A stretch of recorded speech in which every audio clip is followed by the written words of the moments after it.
It was an awfully quiet win for the Sooners. Aside from the explosion of one young wideout, it was all business for OU. A 33-14 victory at Fort Worth. But today, all eyes are on Lubbock, Texas. And Sooner fans should expect an offensive shootout. We've seen it year after year. The two sides have combined for 50-plus points in every single matchup since 2006. Will the OU offense put up video game numbers? Will the Sooner defense rise to the occasion? From Jones AT&T Stadium on primetime TV, it's the Texas Tech Red Raiders and the 24th-ranked Oklahoma Sooners. And this is Gameday U.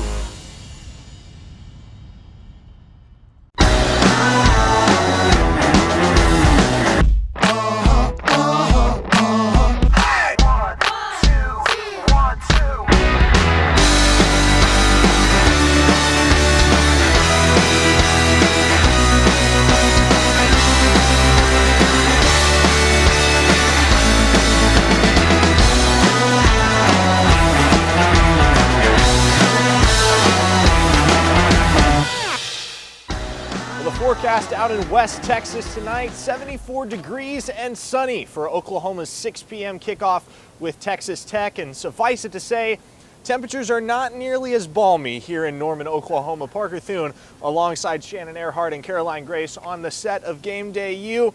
And ladies, the unfortunate part is that we're dealing with the bitter cold this morning. The fortunate part is that we're not in Lubbock. So counting our blessings this morning, to be certain. Truly counting our blessings. I can say that I'm from Chicago, so I am perfectly happy with this weather. Reminds me of home. I don't know what you Southerners have to say about that. Yeah, speak for yourself. My deep Southern self is getting frostbite as we speak. Snow in October, never heard of her. Well, we'll turn up the heat with our content this morning on Gameday U over the next couple of hours.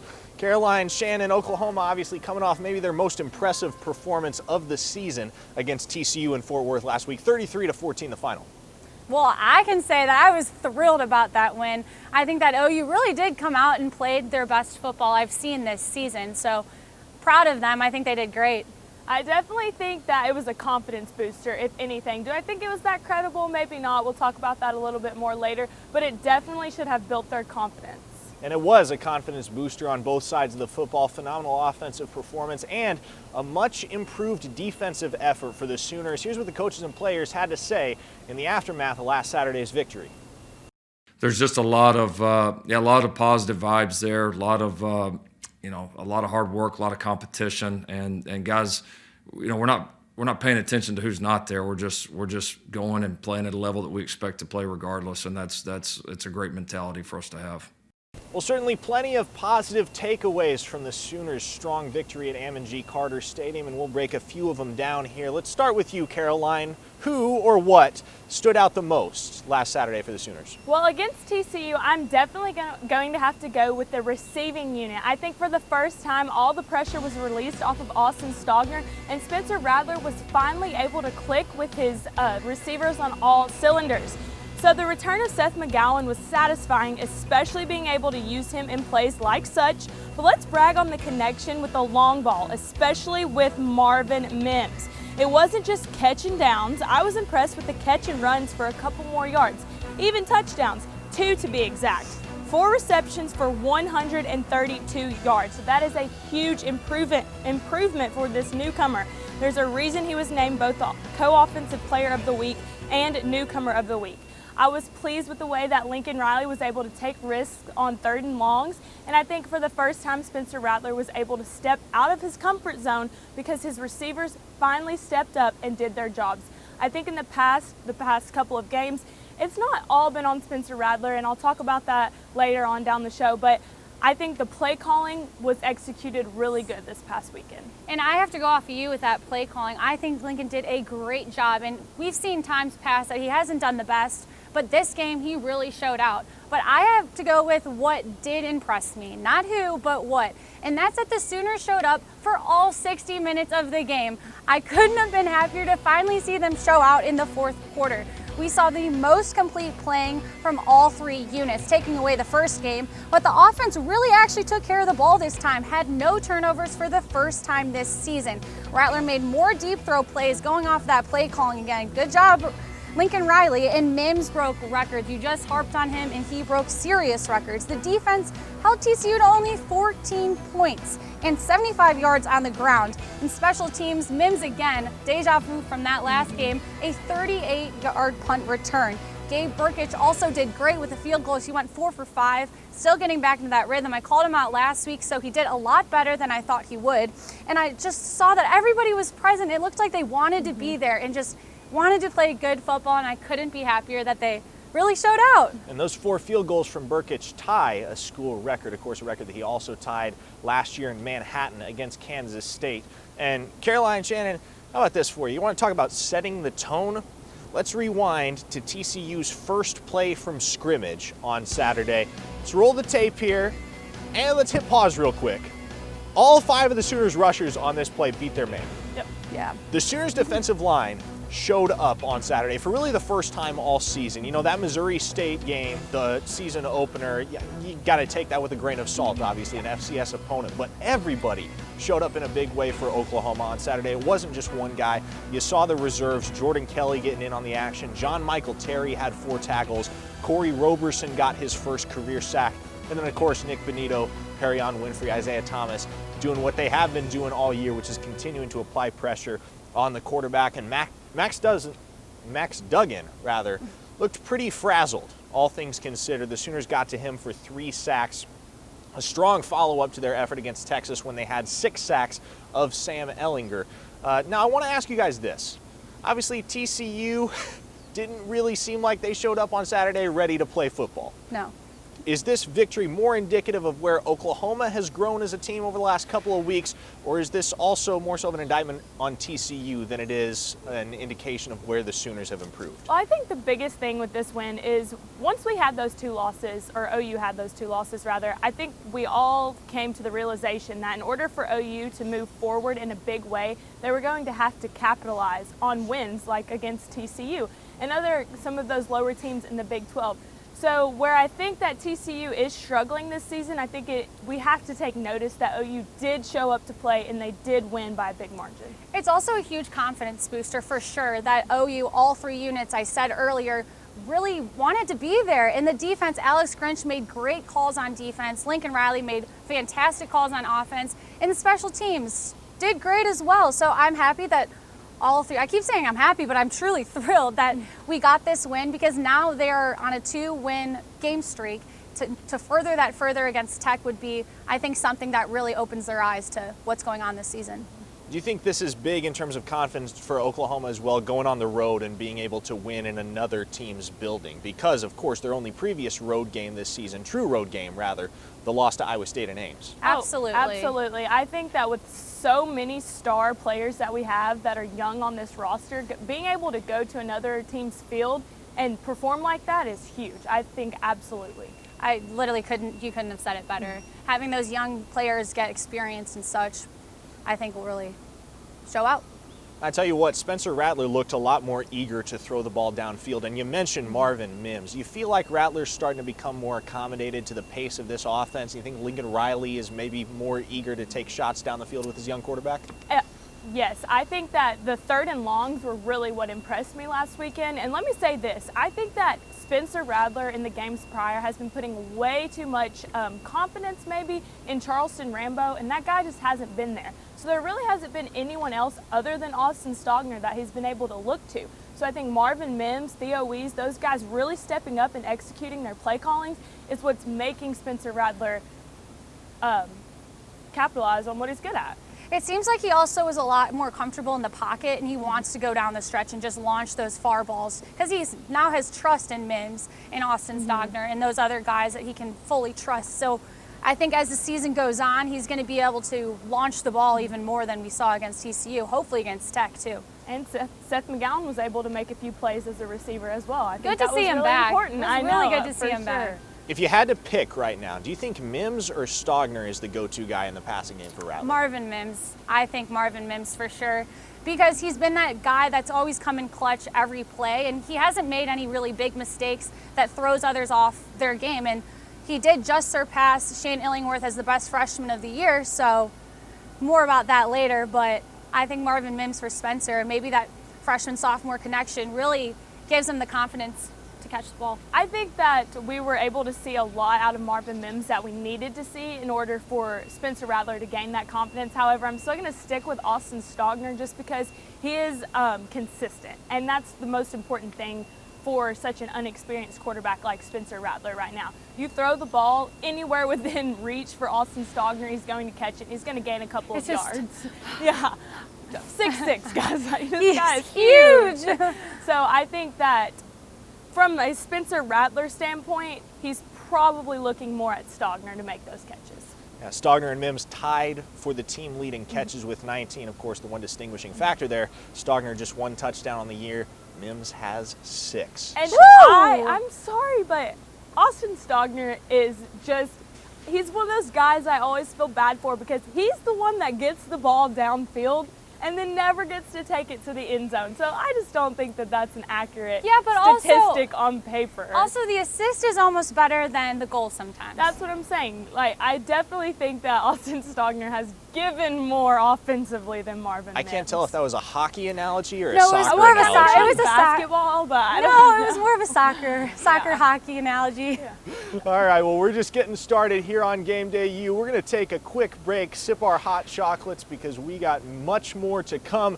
On the other side of the break, we'll take a spin around the Big 12. Stay with us.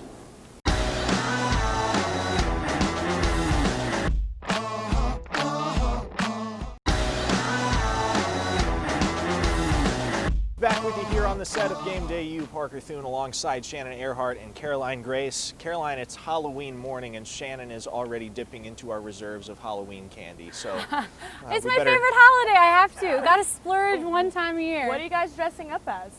Oh, I'm going to be Mr. Clean. Going to Oh, wear the that's bald nice. cap and all. Love that. What about you, Parker? I tell you what, as soon as we're done with this show, I am taking this suit off, taking a hot shower, and getting in sweats. Oh, dressing no. up, that's At this lame. point, I just want to be warm. Caroline, That's tell the lame. people, what are you going to be? So I'm actually doing a duo costume. I'm Carol Baskin, and the other person is Joe Exotic. The other so- person, she says. Sorry, I don't know. if I Expose can her. Expose myself. Mitch, I'm sorry that Caroline doesn't have the willingness to just Okay, say I'm your sorry. name on It's here. me and my boyfriend. We're going as Joe There we- Exotic there and we Carol go. Baskin. Mitch, I wanted you to get recognition. You're welcome. Whatever. Get on with it. Let's talk about college football.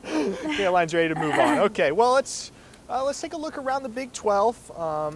At this point in the season, there's several teams vying at the top for an eventual slot in the Big 12 championship. Of course, the Sooners right in the thick of that. But Iowa State and Kansas State, your Wildcats, Caroline, still at the top, still undefeated in conference play.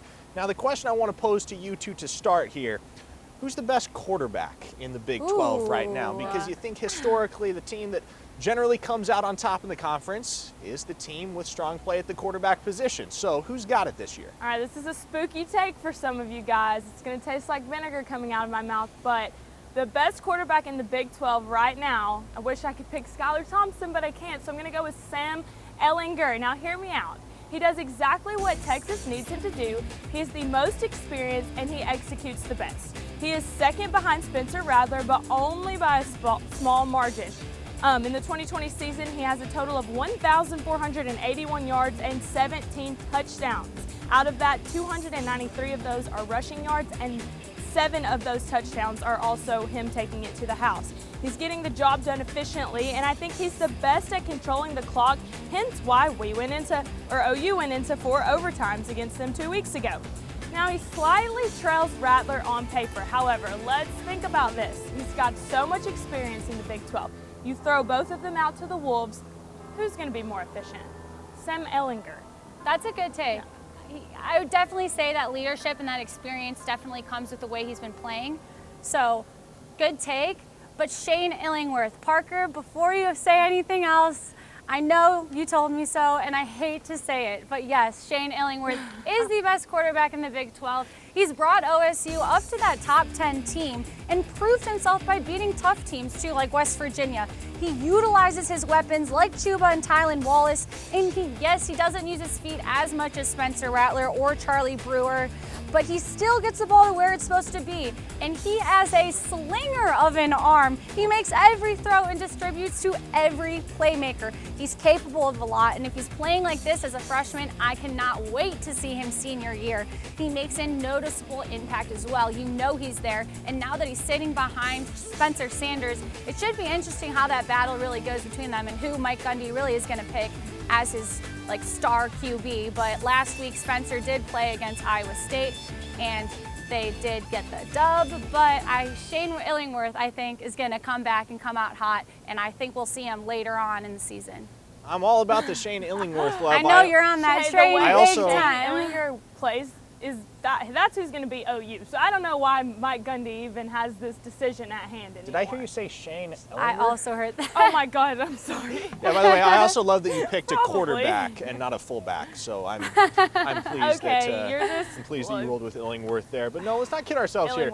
Spencer Rattler's the best quarterback in the Big 12. It doesn't get any more complicated than that. You watch the guy play, and yeah, he's been somewhat erratic through the first 5 games of this season.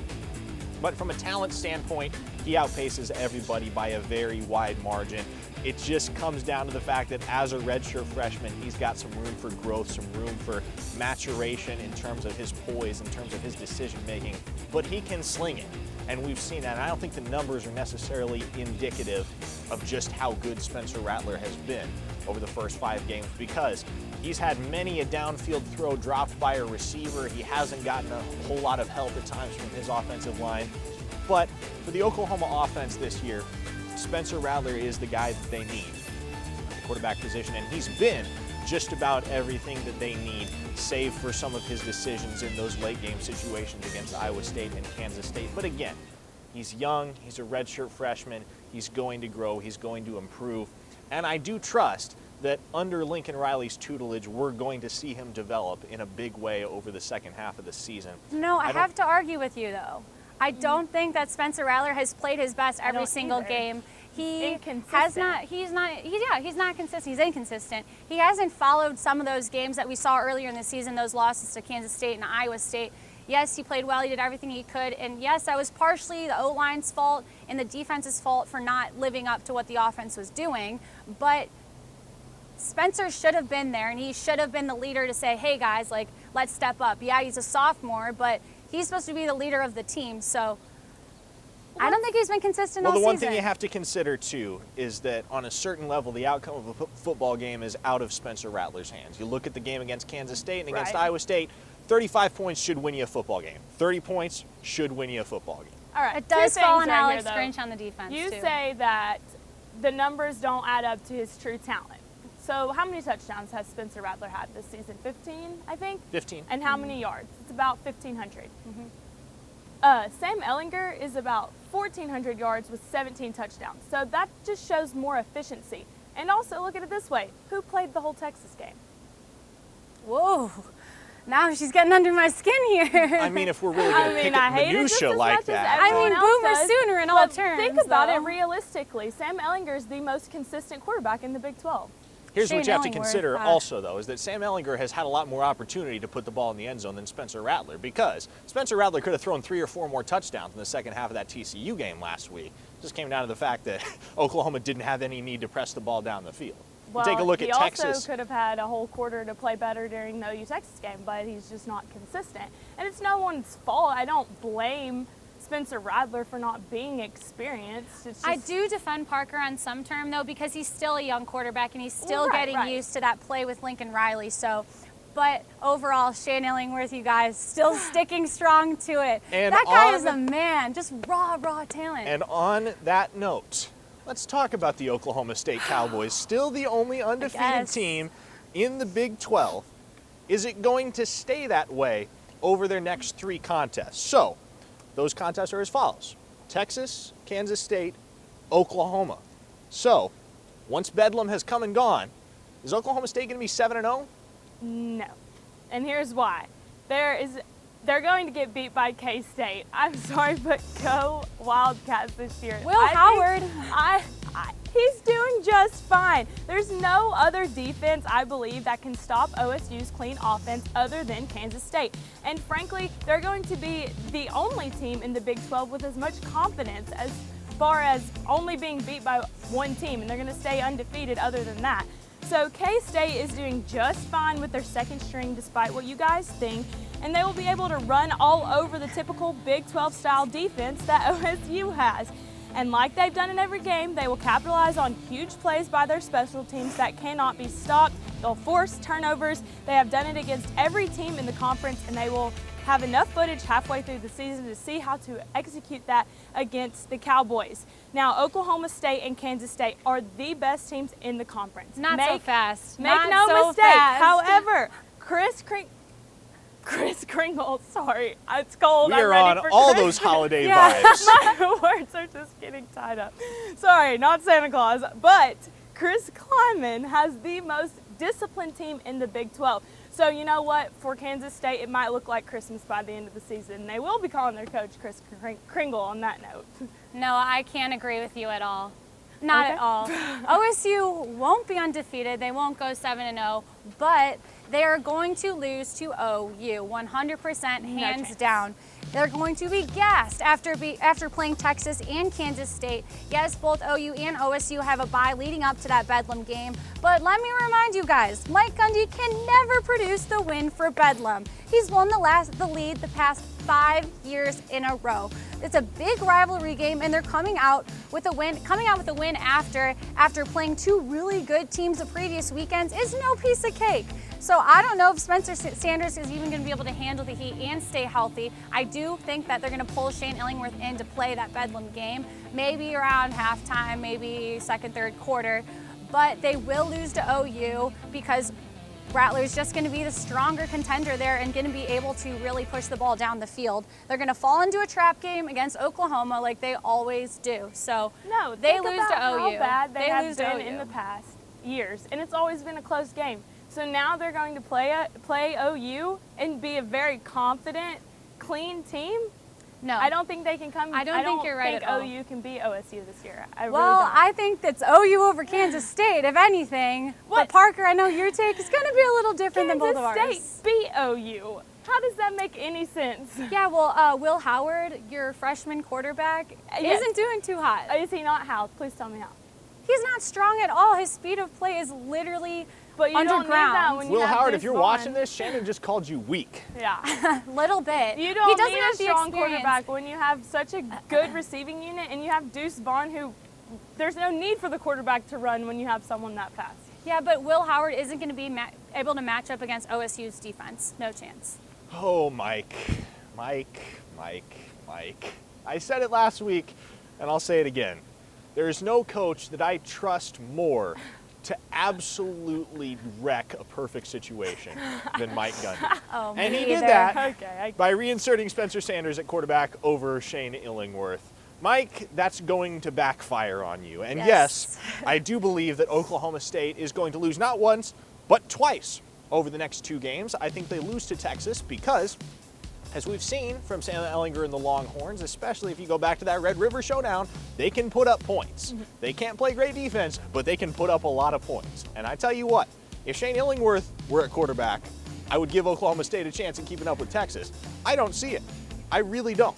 Now, I also think that come Bedlam right here in Norman, just a stone's throw from where we are right now, I think the Sooners are going to get the better of Little Brother, because we are still talking about Little Brother here, right? Oklahoma owns the Pokes, especially in the Mike Gundy era. He only has 2 victories over Oklahoma in his entire tenure, which goes back to 2005 as head coach at Oklahoma It's State. embarrassing, Well, it's truly. going to be very embarrassing when they come to Norman and beat Oklahoma on the Palace in the Prairie.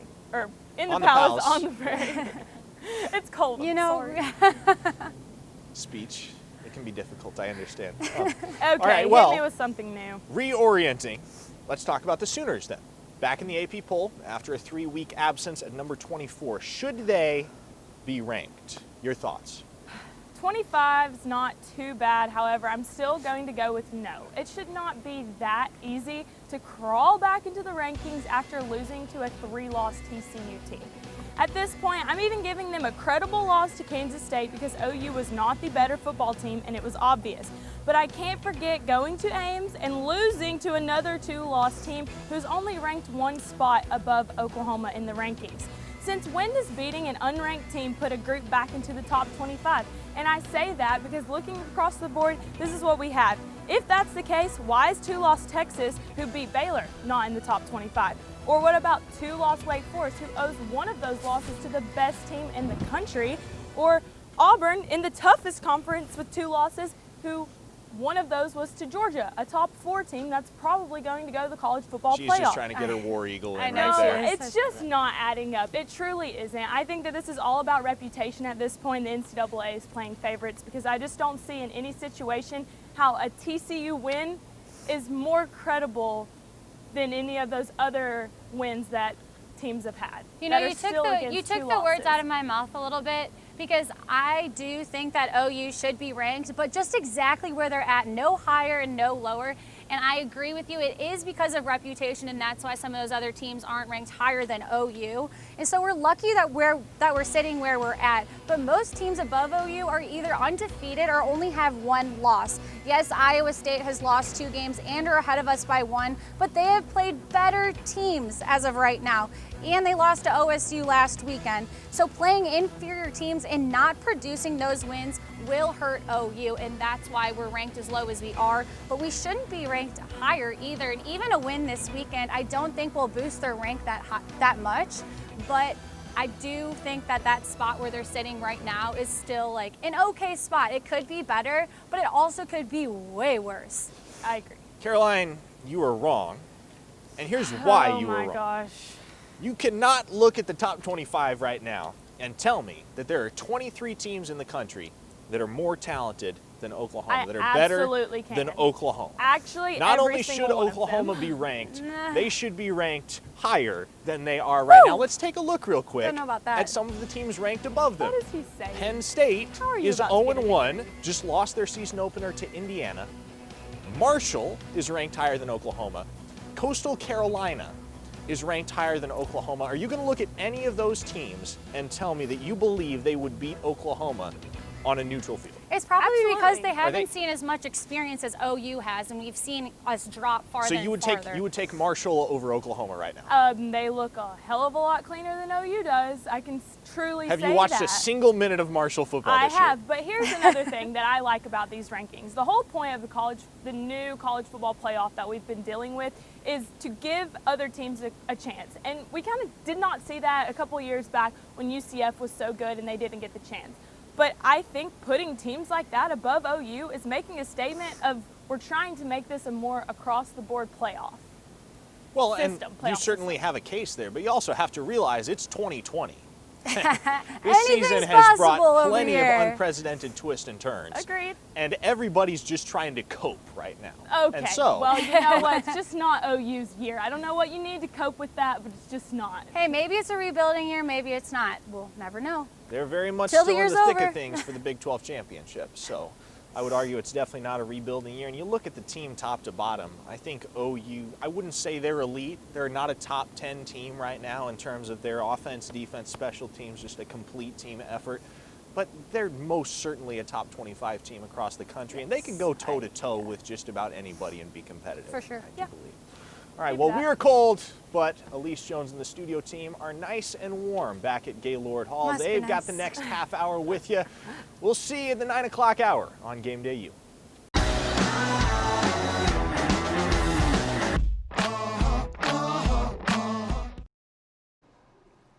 Welcome back to Game Day U, the one and only student-produced pregame show at the University of Oklahoma. I'm Elise Jones, and I'm joined here in the studio by Michael Martin and Will Blessing. How are y'all feeling this morning?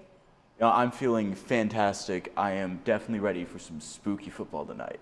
Same here, nothing I'd rather be doing on a Saturday. Well, Halloween and football, what a better combination. But before we jump into some of the biggest questions facing college football today, let's send it to Dylan Rivera with the top 5 plays. Thanks, Elise. We start with a tight end TD.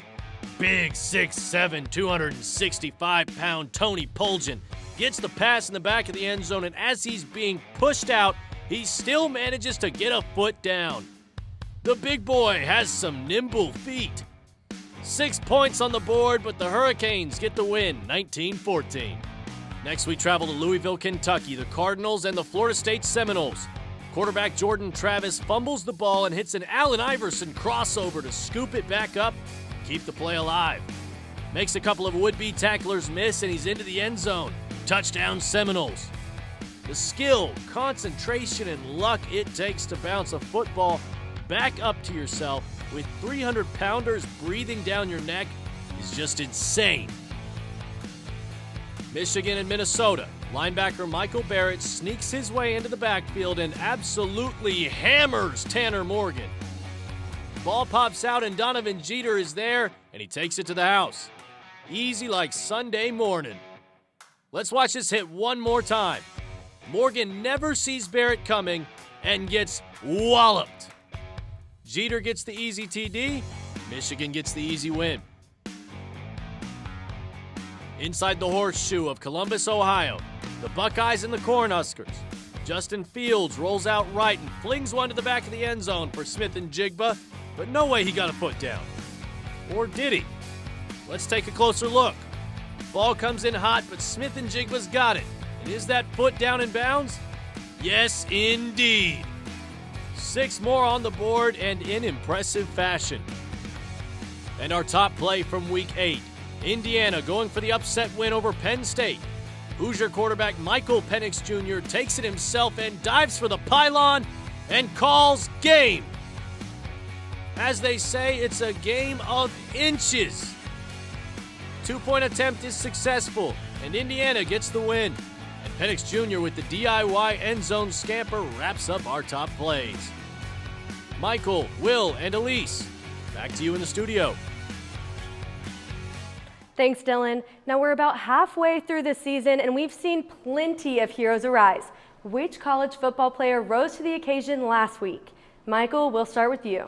I'm going to go with Graham Mertz of Wisconsin. You know, Wisconsin kind of has a reputation as a power run team, control the ball, low scoring, playing not to lose, kind of that Kansas State style of the Big 12, if you will. But Mertz bucked that trend that night. That game was so incredible. He got a shout out from Patrick Mahomes later. He went 20 of 21 on passes for 248 yards and 5 touchdowns to lead the Badgers to a 45-7 win over Illinois. Let's just take a second to put this into historical context for this performance.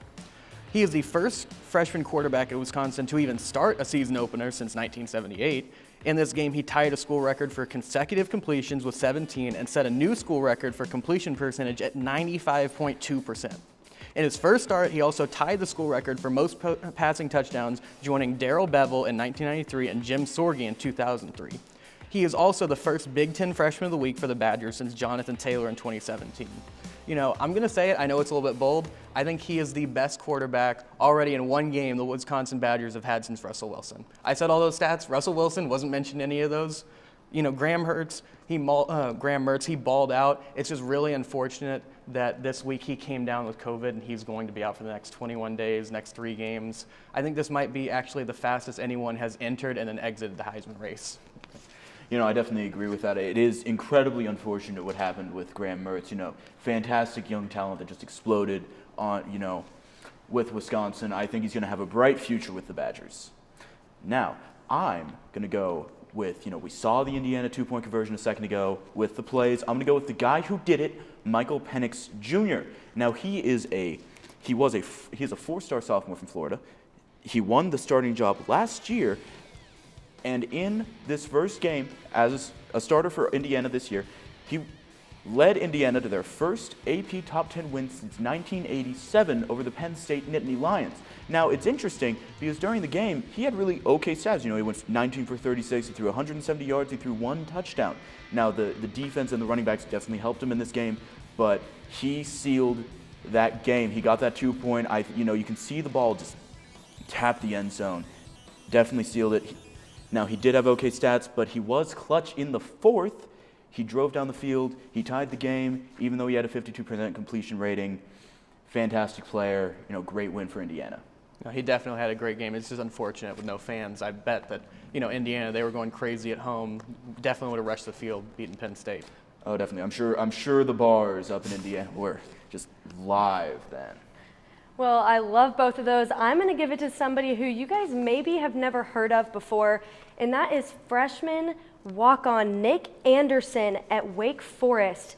Anderson is a true freshman walk-on safety, and in his last game, he had 3 interceptions and 11 tackles in the upset over number 19 Virginia Tech.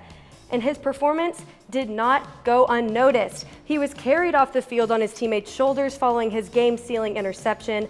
Just a week earlier, Anderson led the team with 9 tackles in a win at Virginia, and his 33 stops through 5 games now ranks second on the team. He was named both the ACC's Defensive Back and Rookie of the Week. His list of honors also include recognition as the National College Football Player of the Week by the Walter Camp Foundation. And after the game, head coach at Wake Forest, Dave Clausen, announced that Anderson will now be awarded a scholarship. I think this guy is somebody who you guys should watch out for. That was an amazing game and definitely my hero for this week. Yeah, it's always great to see a walk-on do well. Those videos where you see him get scholarships are just so emotional. It's fantastic to see him do, and it's great to highlight some defensive players. Defense can make the win sometimes. Yeah, I don't think I could have put it better than Will, but also 3 interceptions in one game, that's the exact same amount as the entire OU roster has had this year. Oof. Turnovers make the difference. Yeah. Turnovers make the difference. Well, along the same lines, we've seen some players really fail to show up for their squad. Who's your 0 for this week, Michael? I'm going to go with Talia Tungavaloa. He's on the other side of the spectrum in performance in the Big Ten from Graham Mertz. The Maryland QB1 went 14 of 25 for 94 yards and 3 interceptions and negative 16 rushing yards. It gave a performance that made Nathan Peterman proud somewhere at home.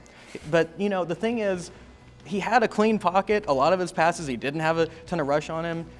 These are just bad passes. He was throwing up balls just up for grabs. He's throwing wounded ducks, just bad passes. If you're thinking to yourself, Tungavaloa, that's a familiar name. I've heard that somewhere. You're probably thinking of his older brother, Tua, starter at Alabama, second in the Heisman to Kyler, eventual first-round pick, and now starter for the Miami Dolphins. I know that younger brothers hate being compared to the older brothers, but you have to do it. And it took Tua 13 starts to reach 3 picks, whereas younger brother got that in less than 1 game in his first start. I know we're talking about zeros, but Talia's performance wasn't even that. It was a negative. When you play like that, it's almost impossible for your team to win and overcome. Coach Mike Loxley must have felt the exact same way as he benched Talia late in the 4th quarter to round out that game in a blowout loss to Northwestern.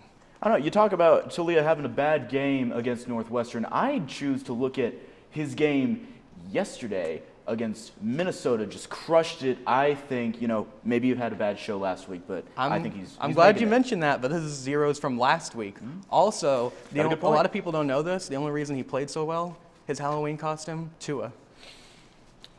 That may be it. I'm going to have to go up to Tennessee. I'm going with their starting running back, Eric Gray. Now, this dude, he had a pretty good performance against Kentucky. Last week he had 128 yards and 24 carries. He did not show up against Bama. Now, I've been a fan of Tennessee. I've said, this is the year.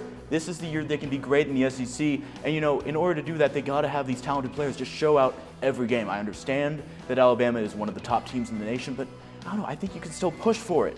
Now, against Bama, he had 19 attempts for 57 yards, no touchdowns, hasn't touched the end zone. I think, you're a starting running back in the SEC. You have a strip ball that ends up in I guess you'd call it a pick 6. It wasn't a pick, but strip 6. That's what I'm going to call it. Now, Tennessee has the talent. They need to show it. They have great talent on their squad. They have a chance to be great in the SEC. I think they can go back to the Peyton Manning era. They just need to show out. I don't know. Eric Gray, he had almost 600-yard season last year. He's currently at 355. He's got the talent. He just needs to show out. Well, my 0 for this week is someone who also didn't show out, and that's the quarterback at SMU, Shane Buechele. He led the Mustangs to their first home loss in nearly 2 years, given they did play a talented Cincinnati team, but they lost 42-13. That's pretty embarrassing. He had glaring mistakes. He was 23 of 44, only completing 52% of his passes, threw an interception, And late in the half, the senior failed to lead his team, letting over 20 seconds run off the clock without noticing. This led to his team having to kick a field goal and missing one of the best opportunities he had to score. Overall, I think that this blowout loss by Shane Buechele was embarrassing for SMU, and his leadership was poor. I don't know, that's why he's my 0. I don't think that he led his team the way he should have, especially as a ranked SMU team who had been playing great all season, losing to a talented Cincinnati, but not just losing barely. It was a blowout loss. Yeah, I mean, as a quarterback, you have to be a leader. You have to be a leader on the field. You have to know what's going on. However, I think Shane Buechele is a perfect testament to how Tom Herman cannot develop talent.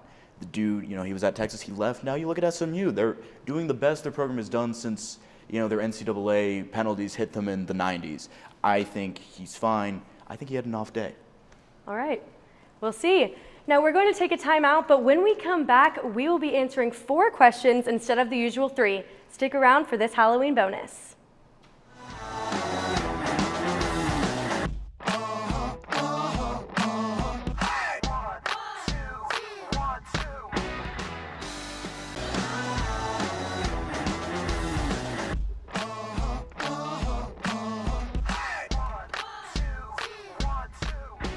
It's a bird. It's a plane. No, it's Texas Tech tortillas. Tortillas! Sooner football is down in Red Raiderland for a matchup against Texas Tech. The university is known to have rich tradition, but tortilla tossing has to be the most bizarre.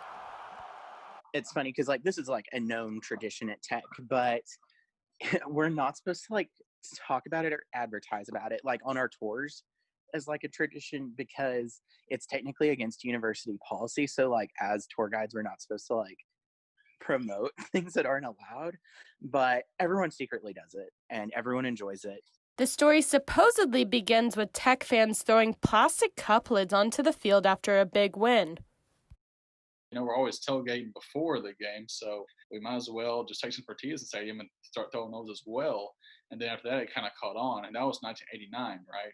And then a few years after that, I think it was 1992, we were playing A&M, and we threw tortillas on the field that game, and we upset the Aggies, and after that, it just kind of stuck with us. We've been doing it ever since then.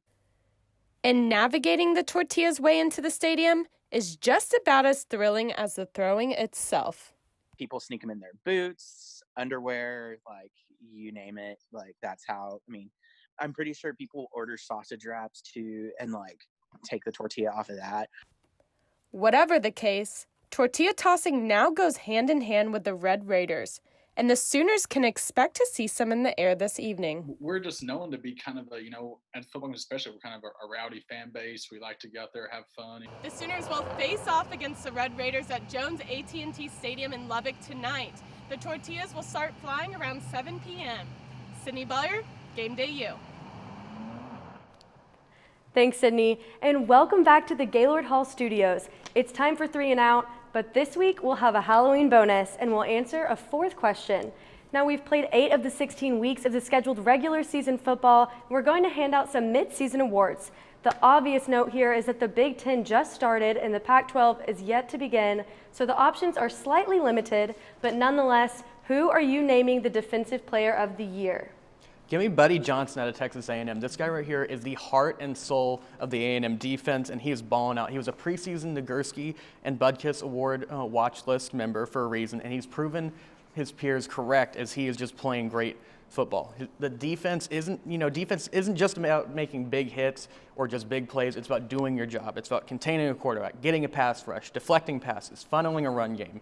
Funneling a run game into your defensive line. Buddy Johnson has caused massive problems for offenses whenever he is on the field and wherever he's on the field. The team he is playing against most of the time now are going out of their way to keep the ball on the opposite side of the field from Johnson. That's a sign of a great defender. If you're so good that literally an offense can't put the ball on your side of the field because they fear you so much, that's the highest compliment you're going to get. Buddy is also not just a great defensive player, he's also a playmaker. He has 2 forced fumbles this year, and both came against top 5 opponents in Alabama and Florida. One of those against Florida turned out to be the game-winning play as it led to the eventual game-winning field goal for A&M to defeat a top 5 Florida team. The big-time players make big-time important plays, and that is exactly what Buddy Johnson does. That sounds like a defensive player of the year to me. And, this is the best defensive player that A&M's had in a while, going back to guys like Von Miller and Myles Garrett, and I think he's making them proud. Yeah, I mean, A&M has had a lot of great defenders, but, that high-touted SEC defense just hasn't been showing up. So I'm going to have to take it over to the ACC with the University of Pittsburgh's Patrick Jones II. Now, this guy is currently the nation leader in sacks with 7 sacks. He has 29 total tackles. He's a senior on the strong Pitt defense. You can see them, going against Boston College right now. And the Pitt defense actually has a second major player, a defensive back, Paris Ford, who's currently tied for the lead in the nation in interceptions. Now Patrick Jones, he had a solid showing against Louisville, Boston College. He's a super explosive player. He's always near the quarterback. He's always getting him. He's always getting those sacks. Look at that sack right now. And before the season, he was a candidate for the Bednarik, Nagurski, and Hendricks Awards, which are for the Defensive Player of the Year, the Outstanding Defensive Player, and the top defensive end in college football. Now, this guy is one of the top defensive ends in the ACC. The SEC defense hasn't, in my opinion, hasn't done as much. ACC, I think Patrick Jones can take it. Well, I mentioned legacy players, and Aaron Donald played at Pitt, but you mentioned bad SEC defenses. Didn't Pitt give up like 50 to Clemson? They may have, but nobody's talking about ACC defense except me, so. Good point. Well, I'm going to disagree with you and throw it back to the SEC with one of the best teams in the SEC, consistently a top 4 team. That's Alabama. I'm going with linebacker Dylan Moses as my Defensive Player of the Year. He started the season on watch lists for the Dick Butkus Awards and the Bednarik Awards. Now, he was out last year with an injury, but he's back for his senior year. Moses is the only Alabama linebacker to lead the team in tackles since 2015. He's here to reclaim his title as a premier linebacker. In 2018, he led with 86 tackles, and in his first 5 games, he already has 43. This is putting him on the pace to compete for these preseason awards. He's following his second-team All-American selection from 2018.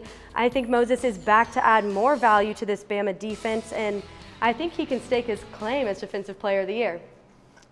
Again, I'm going to say SEC defenses haven't been performing the way that people expect them to. I mean, you got Alabama Ole Miss week 1 scoring upwards of 60 points, and people are saying, great SEC offense. Nobody says anything about the Big 12. I don't know, I think there's a little bias going on between the defenses. A little bit. I get it, but I think when your offenses are that good, how can you have a defense that performs the way that you desire them to? Their offenses are just too good. Fair point, I guess. I don't know. Well, let's take it to the sidelines. Which coaches have shown up for their teams during this challenging year? Michael? It's got to be Mike Gundy. I'm taking the mullet-wearing, turtle-hunting coach down in Stillwater. Mike Gundy is the only answer as to who is the coach of the year in college football. Just 6 months ago, people were wondering, how much longer would he have this job after some controversial comments and issues with the star players. Coach Gundy has turned the Cowboys around and left all that firing conversation in the dust. Raise of hands, how many people thought OSU would climb into the top 6 this year? How many thought OSU would be the last undefeated team in the state, let alone the Big 12? How many thought they could contend for a Big 12 championship this year? The answer is nobody. To all those questions, nobody saw it coming. Mike Gundy has absolutely blown away expectations this year while changing his team's style of football. We're all used to OSU's old style, airing out the ball with Brandon Whedon, Justin Blackman, Zach Robinson to Des Bryant, Mason Rudolph, James Washington, but this is a completely different team. They say the best coaches adjust to their personnel, and that is what Mike Gundy is doing. This is a completely different Cowboys football team, and Mike Gundy should get all the credit as to how the Cowboys are in the driver's seat for the Big 12 this year. I'll have more to say about Mold Mike and the Cowboys later, but I'm going to talk about Luke Fickell. He's the head coach of the Cincinnati Bearcats. Now, you got to look at Cincinnati's performance. They are undefeated. They are second in the American Conference behind Tulsa. I'll have more to say about them as well. Now, you got to look at their overall success on the field. They used their offense wisely. They got split success between players. They have 3 different running backs with already over 100 yards. It's, they're dividing the ball around people. Fickell knows how to use tight ends, especially last game against SMU. They just outplayed the Broncos. Their one tight end had 3 TDs total. They've had continued success over the past couple of years. They were number 21 last year. They crushed Boston College in the Birmingham Bowl, which is the Birmingham Bowl, but it's still a bowl. They crushed Boston College. They're number 7 in the nation right now. They're keeping on it. They may be in the American Conference, but I think Luke Fickell is Luke Fickell knows exactly what he's doing with these Bearcats. Luke Fickell's a great coach. I mean, a lot of people don't remember this, but he actually took over for Jim Tressel whenever he was suspended and then later resigned at Ohio State. He was a coach there in place before Urban Meyer took the job. Luke Fickell might be in line for another head coaching job at a big-time program, like a Texas, maybe? Maybe. I mean, we've had American Conference coaches leave to Power 5. We had Mike Norvell leave for Florida State. Maybe Fickell will be next. Possibly. Well, I'm going to give it to the #1 team in the nation. They're #1 for a reason. I'm going with Clemson's Dabo Swinney. And here is why. He has the top winning percentage in the nation of active FBS coaches. It's his 13th season at Clemson, and he has truly built this program to last. He recruits elite players. He develops players for their next step, whether it be the NFL or life.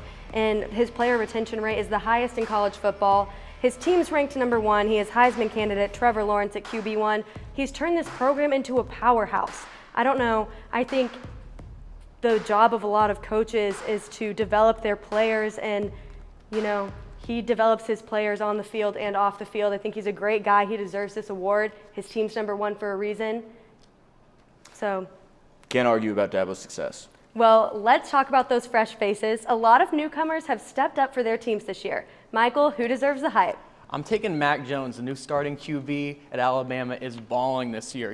After Tua Tagovailoa left for the NFL last year, a lot of people thought that, Mac would just be a bridge quarterback for the next QB in waiting and Bryce Young until he was ready. But to be honest, in his limited time action last year, watching Mac, I thought maybe that would be the case. He looked like a safe, game manager in the vein of a Greg McElroy, A.J. McCarron, Blake Sims, or even early Jalen Hurts. But, look at these passes. He was dropping dimes all over the field in tight windows against great defenses like Georgia and just making them look stupid. Mac is anything but a game manager, as he has done nothing but put up monster stats in big games. Through 5 games, he has 12 passing touchdowns, and he has the 3rd highest passer rating in the nation, only behind my boy Graham Mertz, who I mentioned earlier, and Justin Fields. And that's not even fair. They've only played 1 game each. Alabama, as everyone knows, has been a run-first team under Nick Saban, but when he has a reliable passer like a Tua, like a Mac, that's whenever it extends Alabama's ceiling as a football team from a good team to a great team to an elite to a dominant team. Alabama has always been dominant. I'm going to have to stick it here in Norman. I'm going to go with freshman Marvin Mims. He's a freshman from Frisco, Texas, and he is currently leading the Sooners. He has 328 yards on the season and 5 touchdowns already, which is impressive for a freshman. Like I said, he currently leads the Sooners in receiving yards. You want him to go somewhere, he can. He's fast, he can beat defenders. If Rattler can give him the ball, he knows what to do with it. He's also a solid kick returner. He currently has 143 returning yards. Like I said, the kid's fast, the kid can move. He knows what he's doing. He's able to beat secondaries to score. You can see, what he did in TCU. He can catch these long balls, even in single-man coverage. He can just push through, get into the end zone, get the score. I think he's going to have a solid future as a Sooner. I think he's going to line up, with the Hollywood Brown, with the CeeDee Lamb. I think he's going to be a fantastic receiver. I like it. Now, Will, earlier you said that defense wins games, so I'm giving it to Brian Brzee, the Clemson defensive tackle. Now, we're talking about the #1 recruit of 2019. Swinney said that this kid doesn't play like a freshman anymore. He's played in all 6 games now. He's registered 190 snaps. He was PFF's True Freshman of the Week, not once, but twice. And I think it's easy to compare him to Clemson stars of the past, like Dexter Lawrence, Christian Wilkins, Grady Jarrett. He's a combination of size and speed. This guy's all over the field. He adds a lot of depth to the Clemson defense, and he's living up to all of the hype that's truly been expected of him. Yeah, defense wins championships. Absolutely. Got to think about the 85 Bears. Well, some say that this question is still a no-brainer, but Michael, who deserves that Heisman Trophy? I just mentioned the other man in the backfield in Mac Jones, but I'm taking the running back next to him in Najee Harris. A lot of, Heisman voters, they have different criteria for how they pick their Heisman winner. Some say it's the best player on the best team, most valuable player, eye test. Najee passes all of those tests. He is leading the nation in touchdowns with 14. Just to put that into perspective, Najee Harris, not the Alabama football team, just him, has scored 84 points this year. Najee has outscored 14 teams on his own, and he has scored he's scored more rushing touchdowns than all but 4 teams in all of Division I football. Don't like those stats? Here's some more. 14 rushing touchdowns through 5 games has only been done one other time in the last 15 years, and that was by Wisconsin's Monty Ball in 2011. I think that he is a premier running back by all standards, and he's going to join the elite company of guys Alabama's past, Heisman winners like Mark Ingram, Derrick Henry, and other successful players like Trent Richardson, Eddie Lacy, Kenyon Drake, Josh Jacobs of recently. He's balling out this year. Yeah, he is. But unfortunately, it's just unlikely that a running back gets it. So I'm going to have to go with a quarterback, and I'm not going with Trevor Lawrence. I'm not going with Justin Fields. I'm going with BYU's Zach Wilson. Now, this dude's stats are amazing. You can't argue that BYU doesn't play in a conference, but you just can't argue the stats. He is currently sitting at almost 2,000 passing yards halfway through the season. He's completing about 80% of his passes, which is just insane. He's already had 16 touchdowns. He threw 2,300 yards last season, and this dude can rush. He's a double threat. He's already gone 115 yards and 6 touchdowns on 36 rushing attempts. BYU is undefeated. They are unranked. Surprisingly, it may just be the argument that they're not in a conference, but you can't argue the stats. Zach Wilson is an impressive quarterback, and there is no reason why that dude shouldn't be in Heisman contention. You can't argue the stats, but you said running backs don't win the Heisman. When's the last time a non-Power 5 or an independent school had a Heisman winner? You got me there. I can't think of one off the top of my head, but we'll see. Well, I still think that this is a no-brainer. I think it's Trevor Lawrence at Clemson. I know he was just diagnosed with COVID-19, but I don't think that Big Ten players like Justin Fields need to have this time to make up because Trevor Lawrence has it in the bag. I don't think that it matters that he'll be out. In the first 5 games alone, he had 1,833 passing yards, 71 rushing yards, 17 touchdowns. He's only thrown 2 picks all season. He's leading his team to another undefeated season so far. The 6'6", 220-pound junior is certainly dominating college football. I don't see anyone taking this guy's throne anytime soon in any conference or in any way. He's got it in the bag. Yeah, he's a great player, but the thing that's just sticking in the back of my mind is always the preseason favorite rarely wins the Heisman. Tua, 2 years in a row, he was the preseason favorite to win it.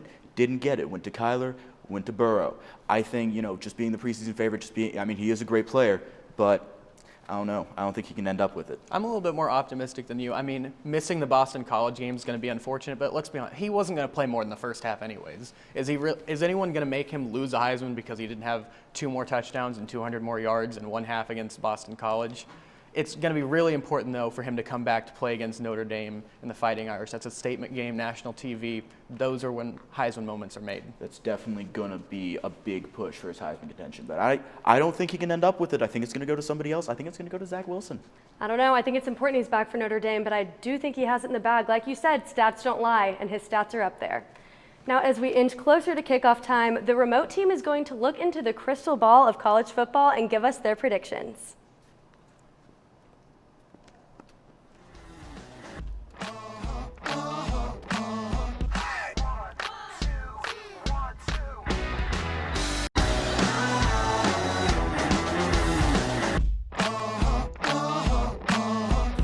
Welcome to Hour 2 on Gameday U, where it has not gotten any warmer. But we are getting spooky here on this Halloween morning. Parker Thune alongside Shannon Earhart and Caroline Grace. We're going to take a look at the future with this very picturesque crystal ball that we have here on set. So obviously we've been talking to this point about Oklahoma's prospects here in 2020, but let's look down the road a little bit. Caroline, I'm going to pass this crystal ball to you. Be very careful. I know it holds a lot and of I power. want you to tell me I think it turns on too, which right? Oklahoma signee / recruit you are most excited to see upon his arrival in Norman. Okay, I'm going to say this in the best way possible, and I mean no harm or anything towards Spencer Rattler, but watch out because Caleb Williams has entered the conversation.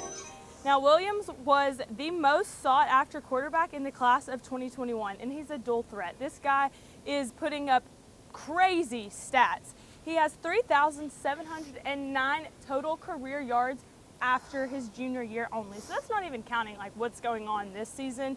He has 30 passing touchdowns and 13 rushing touchdowns. He was a member of the Elite 11 and the All-American Bowl. And like I said, that's just after his junior year. And we're not talking about someone out of like Podunk, Texas or Louisiana. He plays at an elite school in an elite district in Washington, D.C.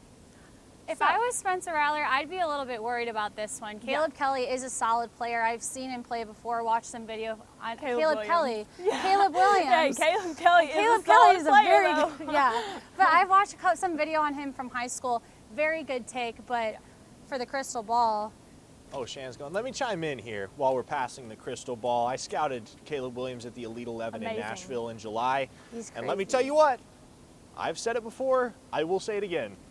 Caleb Williams will be Oklahoma's starting quarterback on opening day 2021. Yes. That is my hot take. That is It's a probably good the hottest problem take to that I have, have. That's a very hot honestly. But take. let me tell you, Oklahoma fans, you are getting something special in that kid, not just as a quarterback, but as a leader. He is one of a kind. And you'll see that before long. As a matter of fact, he's already moved to Norman. He's set to enroll early in January. He's going to be fun to watch. Do you think this might be a like a Tua Jalen battle? It very much could shape up like that. That would be exciting to see that happen again. It's a great problem to have. Well, I'm going with his distant cousin, maybe, possibly, probably not. Mario Williams is a phenomenal player. He's coming out of Plants, Florida, as the 4th recruit in his class and ranked 37 nationally. This kid is a speed demon, and he can use his hands. He's a 5'10" wide receiver, and throwing him into the mix with Marvin Mims and Charleston Rambo should be an interesting little mix-up. Maybe Charleston Rambo loses his starting spot with Mario Williams stepping in there. But I would also compare him to Marquise Hollywood Brown, giving you a little bit of a picture there. He is a dynamic wide receiver on the run constantly. So comparing him with that Marquise-esque type of look, that's really cool. But also, he's a stud athlete. You guys, you know that this kid can catch footballs, but also can catch fly balls. He's looking to go walk onto OU baseball in 2022 as well. So a little Kyler Murray athlete. Yeah. All right. Maybe we'll see it. another Kyler Murray type of following wide receiver type of guy. All right, I'm going to go a little off the beaten path here. And let me pass tell the you, like I crystal said, ball. oh yes, give me the crystal ball, send that my way. All the Thank power. you. Careful. All right, so we talked about Caleb Williams, who I think has the potential to be a generational talent at the quarterback position. He's just that good. But I think the guy among Oklahoma's class of verbal pledges in the 2021 cycle that has the highest ceiling, it's a mouthful. You ready for this? Nathan Rollins Kabanji. Yeah, let me know. Is that a real person? I feel like It is you a real might have only person. picked him so you could We say just a call him big word on NRK. television this week. Keep it simple. But let me tell you what. In terms of his ceiling, Nathan Rollins Kabanji might turn out to be the best defensive recruit in this upcoming class for Oklahoma. He was actually committed to Washington State to play basketball, had never played football in his life before his junior year of high school, went out for the team, became an immediate disruptive force at defensive end, and became one of the most sought-after recruits in the Pacific Northwest. And let me tell you why. This kid stands 6'7", 240 pounds. He can't be real. He's got you size, said defense, right? and you can't teach size. He plays defensive and end, he's coming to OU. and he's coming to OU.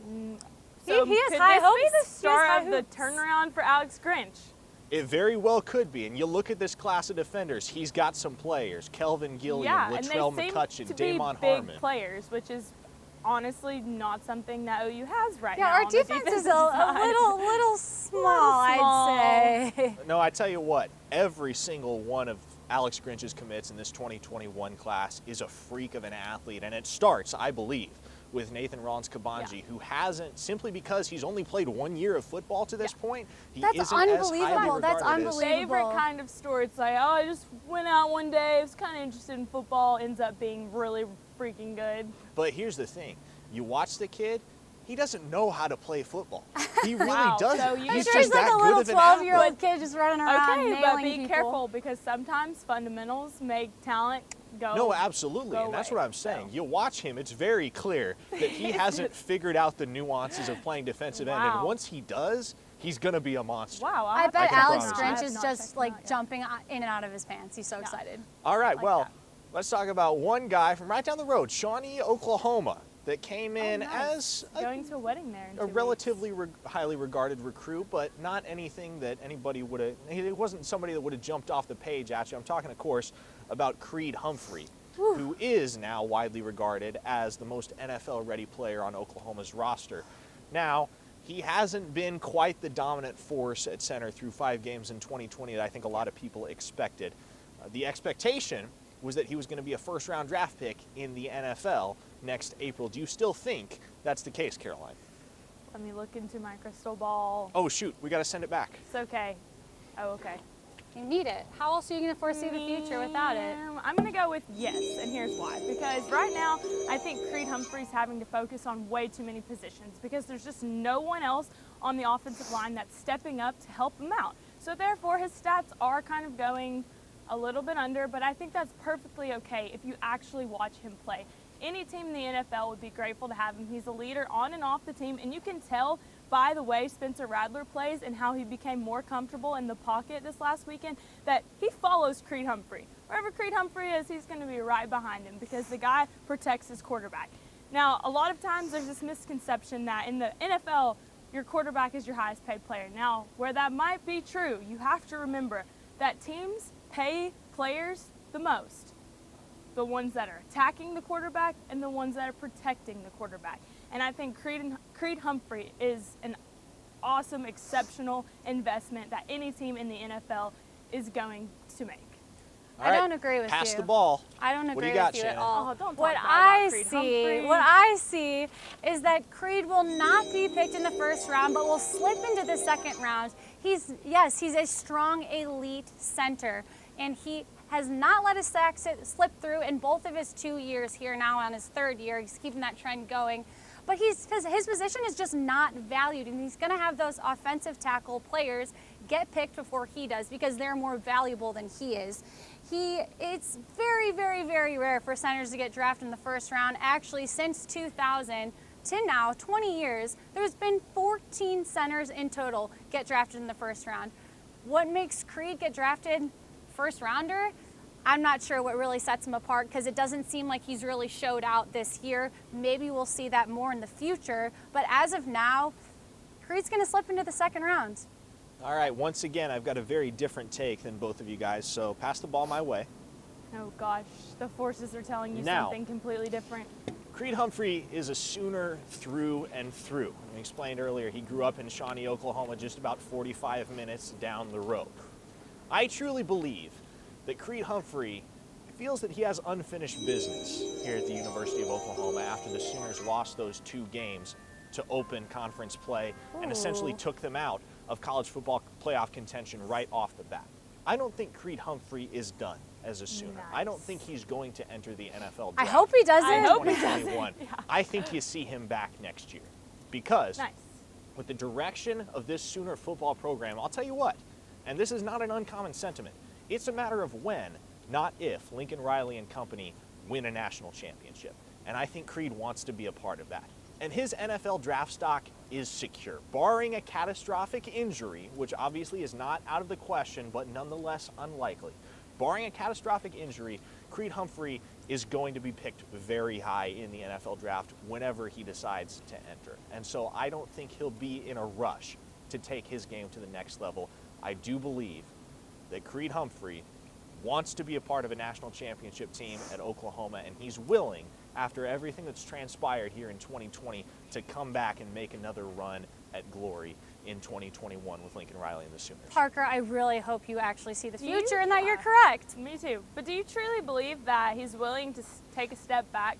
Because I think if there is a year that he can go first rounder with confidence, it will be this year because as far as on the offensive side, quarterbacks, wide receivers, running backs, there's no one just like no NFL team's just dying to have, other than Trevor Lawrence or the occasional receiver. Well, and there's also the element of the unknown coming off of the pandemic, True. and you don't know exactly how the draft is going to shake out, Yeah. who's going to enter, who's Yeah. not going to enter. How There many will be- years of eligibility does he have left? Just one? Well, he'll have Just 2 one. He'll have 2. because there's the eligibility freeze this year. He's a redshirt junior, so he theoretically could come back and play in both 2021 and 2022 if he really Interesting. wanted I could to. see I him don't doing see that. that happening. All right, last thing that we're going to use the ball for. Pass it on down. Caroline, give me your college football playoff picks. We are halfway through the season. Who do you Well- think is making it to the dance? I don't even think I need this ball because same song, different dance every single year. I'm going to go with Clemson, OSU, as in Ohio State, Bama, Notre Dame, in that order. Notre Dame's a little sneak in there. Unfortunately, I have to say Alabama. I wish I couldn't, but they're just good. They're the best, one of the best teams. She said they're just good. They are. Unfortunately, we have to see it every single year. It's a down year for the SEC. They're the only team that's producing any defense whatsoever. So I think that's what we're going to go with. In the end, probably Clemson, Alabama, just like it is every single year. Hey, come on. Where's your confidence in other teams? Honestly, this is what I want to happen. I Mac want Jones. Notre Dame Why to do you like stay him so undefeated. much? I want them. I don't like Mac Jones. Trust me. Do not put me in that category. But I'm just kidding. Anyway, I want Notre Dame to go undefeated, maybe one loss to Clemson, and just go in and beat everyone in the college football playoff. I would love that, but probably not going to happen. So. Did you break the ball? Well, it's not turning on anyway, so it's okay. I thought it was real though. Well, Dang it. I have to We've been disagree with you. exposed. I need to say that in the college football playoff, it's going to be Clemson, Georgia, Ohio State, and Notre Dame. Wow, Clemson I like is that. a given. They constantly keep the drive going, and they got Trevor Lawrence, fantastic quarterback, maybe the best in college football. Hard to say right now. Well, he's got COVID-19 right now. Georgia has a yeah, he does have coronavirus if you guys didn't know. Georgia, though, has a workhorse type of defense, a great offense, too, with that spread offense that's really shown a lot of success. In Ohio State, Justin Fields utilizes his legs and his arm. He's got that pass and rush offense, which is awesome. And then Notre Dame. Notre Dame may be a hot take, very close to my home in Chicago, but Ian Book is one of those players that when the game isn't working, he finds other ways to move around the ball and move around the pass game when he's not able to rush the ball. So yes, I do think that it's going to be Clemson, Georgia, Ohio State, and Notre Dame. My take on the college football playoff. Okay, so Alabama's not in that mix, which means you're implying that they lose to Auburn in the Iron Bowl. Just say I do. it. Not necessarily. But she said that's it. on the table. She said it. All right, well, yeah, it's still on the table. I don't but- necessarily know how effective these predictions are going to be now that Carolina has broken the crystal ball, but I'm going to give this a shot. I like Clemson out of the ACC. I like Alabama out of the SEC. I think that's a foregone conclusion both ways. Those teams are just so far and away above the rest of the pack at this point that I don't see them faltering. Out of the Big Ten, I like Wisconsin to beat Ohio State in the Big Ten championship and advance to the college football playoff. Obviously, that is contingent upon the return of Graham Mertz, who tested positive for COVID-19. So Wisconsin has some coronavirus issues with their quarterback, much like Clemson. And then the fourth team in this mix that I'm really looking at as a possible spoiler in this race is BYU. BYU The isn't Cougars. bad. They aren't bad. Zach Wilson playing his way into the Heisman race at the quarterback position. That offense can put up points. BYU's an independent. They don't have to worry about a conference championship game. In 2020, I think that could work in their favor. That's what Notre Dame used to be, and then they slid into the ACC, the same conference as Clemson. So they didn't do too well being an independent team. BYU seems to be doing a lot better than Notre Dame when they were independent last year. So I think Notre Dame's going to be that fourth contender instead of BYU now that they're in that conference. All right, we will take another cocoa break and send you back to Elise Jones and the studio team before we come back to wrap things up from here high atop a parking garage in Norman, Oklahoma. Well, thank the Lord we're not in Lubbock. That's all I can say. We'll be back in a moment.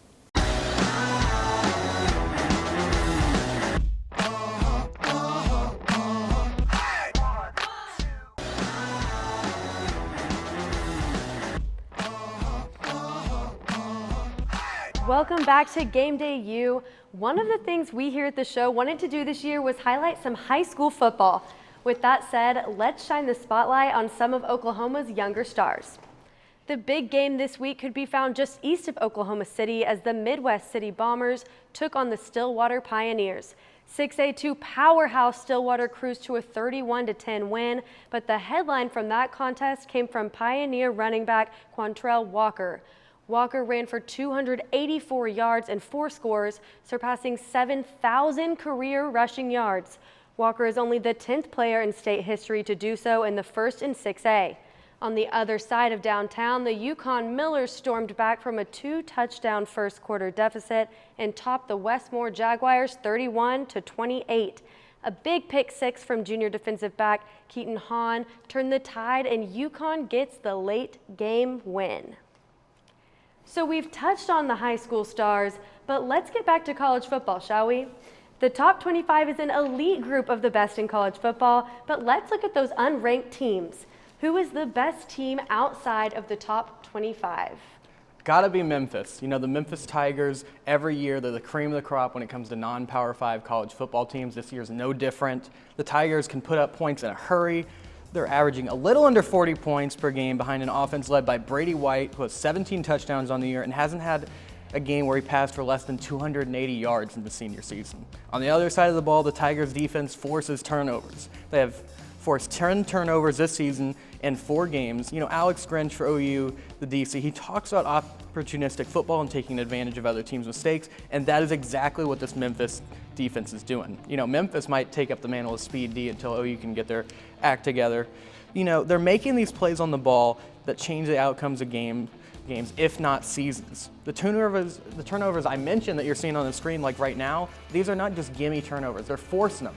They are going out there and taking away these balls from these offenses like a bully taking candy from a little kid on Halloween. Memphis is for real. You know, they had their one loss against SMU earlier this year against a great team behind, you know, Shane Buechele. They clawed back. They were down 24-10, almost had the comeback, and it's great to have an early season loss rather than later. Back to wrap things up here from Norman, Oklahoma, in advance of Oklahoma's matchup tonight out in West Texas with the Texas Tech Red Raiders from Jones AT&T Stadium. Parker Thune, Shannon Earhart, Caroline Grace. All right, we haven't really touched this matchup yet, Sooners and the Red Raiders. What do you expect Texas Tech's strength to be coming into this game? Obviously, a second-year head coach in Matt Wells, a quarterback in Henry Colombi that Wells recruited to Utah State. Colombi then transferred to Texas Tech and took the starting job from Alan Bowman. So there's some chemistry there. Texas Tech seems to have some things working in their direction as the season progresses. So what are the Red Raiders bringing to the table? Okay, I'm going to go with a strong pass game from Texas Tech. Now, I think that not a lot of things are really clicking for that Texas Tech offense or defense. However, they've got some big guys on the receiving unit. It's as if they have 2 to 4 Austin Stogners downfield at all times. They're aggressive with completing passes, they go for the air raid on short plays for first downs, and they're just big. And if anything, they're going to outsize our OU defenders by a large margin. I don't think that necessarily it's going to be a foot game or who's the fastest or who's the most technical. It's simply going to be size on size. I don't expect much to go in favor for the Red Raiders. However, the turning point could look a lot different if our secondary doesn't show up to play. Interesting take. But here in this game today, Tech will not be able to stop OU in the red zone. No chance at all. Tech's pass defense is the worst in the Big 12, and their red zone defense just isn't much better. Rattler will be able to create the plays to run over their D with that explosiveness from TJ Pledger and Marvin Mims. So I expect the Sooners to really spread this D out and make them cover as many wide outs as possible. They've scored, the Sooners, that fact, have scored at least 30 points in every contest this season and play great in the red zone against TCU, who has a more competitive D than Tech. So that comparison there will show you that it should be no problem for Rattler and his boys to just run over Tech's defense in the red zone. So gotta go with no red zone play from Tech. I like that. I'm glad you brought that up because I think it's going to be whoever can throw the ball better, faster, and longer. It's definitely going to be an air raid for the Raiders. See what you did there. All right, Shani, you talked about the receivers. I want to talk about one in particular, TJ Vasher, all 6'6" of him. And here's the reality. Oklahoma does not have a defensive back, as Caroline mentioned, that can match up with Vasher just in terms of size and physicality. And he, I guarantee you, will be the guy that Henry Colombi looks to as the game breaker in this Texas Tech offense tonight. it'll be interesting to see whether it's Trey Brown or whether it's Jaden Davis or who it might be that draws the assignment on Vasher. But they're going to have their work cut out for them. Yeah. This is a guy that not only is tremendously gifted in terms of his size and his physicality, but also he's got ball skills. And we've seen that over the last couple of years. He's made some spectacular plays on the ball and has demonstrated a nose for the end zone, which Texas Tech is going to need tonight to keep pace with Oklahoma. That's Well, also heck. going to be huge in terms of penalties as well, because we saw in the Iowa State game how many penalties, and Texas game, how many penalties that OU drew just from that lack of like matchup size, that one was bigger than the other and we weren't able to keep up like that. So the Sooners better be able to show out and not pull penalties. Well, heck, I don't have confidence in any of those defenders to take him down. He is a big guy. I hate to say that, but All right, my toes are cold, so Yeah, let's let's go. start to work towards wrapping things up here this morning on Game Day U. Your call out, Sooner call out tonight. all right, I'm going with Spencer Rattler. Spencer, you are at the point of no return. You built so much confidence against TCU, and I think that this needs to carry out for the rest of the season. Rattler passed for 332 yards. Now that's above average for the games that he's been playing this season. He was able to throw long and not have to throw as many times. The plays were beautiful, and I could tell that with the naked eye that they were transferring practice play onto the game field. Now this weekend was a great example of how you cannot put all of your blame on the quarterback. Look at how good the receivers were doing and how much better that made Spencer Rattler look with the play calling, and how much better that made Spencer Rattler look. So now we know there's no excuses. Everyone else is clicking, so Spencer Rattler, you've got to step up and do your job. Well, I'm going to call out a guy that we just talked about, especially with covering Vasher, Jaden Davis. Hey, buddy, I missed you last week. Where were you? You've been getting more playing time, but not utilizing it. You played phenomenal against Texas 2 weeks ago, and you need to continue to prove yourself like you did that time. I didn't see you out there at TCU make a ton of big plays. So this means that that corner position needs to progressively get better. He needs to make that a lock, and if he plays well, it will be locked in place. So hey, Jaden Davis, don't forget that you need to come to play against Texas Tech. This is the game to do it. You need to have tight coverage and don't draw penalties. Yes. I tell you what, it's actually a good thing when you don't see cornerbacks making big plays out there, because that means they're locking down their assignment and the quarterback's not even looking in their direction. Yeah, you're right. It'll be an indication that Jaden Davis is actually playing a lot better than you give him credit He's a for. sneaky defender. Absolutely. All right, I am calling out Tyrese Robinson for a couple Love of that. reasons. First off, one area in which the Sooners had a lot of success last year against Texas Tech was on the ground. Whether that was Trey Sermon, Ramondre Stevenson, Jalen Hurts, it didn't matter. Oklahoma gashed Texas Tech with the rushing attack. Here's the thing about Tyrese Robinson, though. He and Adrian Ely have been the most penalized players on the Oklahoma offense, and Tyrese Robinson has a very healthy and very hungry Chris Murray gunning for his job. Yes. So if he doesn't improve drastically, and improve quickly, he's going to get yanked to the bench real quick. Agreed, 100%. I agree. If you don't come to play and you don't show out, you're done. Why play? Benched. Are we ever going to take these segments and just send them to these people? Like, could you imagine if they actually heard us talking about them? Tyrese I think Robinson, they'd like homie, it. I think they'd You're take it getting and run benched with it. if you don't step it up. Exactly. I'm just letting you know Wow. now. All Because Chris righty. Murray's good, and you have a very short leash as it is. All right, final words, Caroline. Okay, this week, this is my third part to my three-part trilogy, but I'm going with finish. So week one, it was initiate, find your job. Second week, it was execute, do your job. This week, it's finish, capitalize, finish off what you know how to do, and complete the play. I think a lot of times we're seeing just lazy, sloppy play, especially on the defensive side. Now it's gotten better, but I think that's because we went from initiate to execute, and now we need to finish. We need to finish on these defenders, or it's game over. Final word, Parker. Caroline, streaking. Not the type of streaking you may think I'm talking Yikes. about. The type of streaking where we need to see OU string games together. They were on a 2-game losing streak, and now they're on a 2-game winning streak. We need to see that winning streak keep on going, because if they're not able to do that, there's going to be no success coming out from the OU defense, the OU Sooners in general.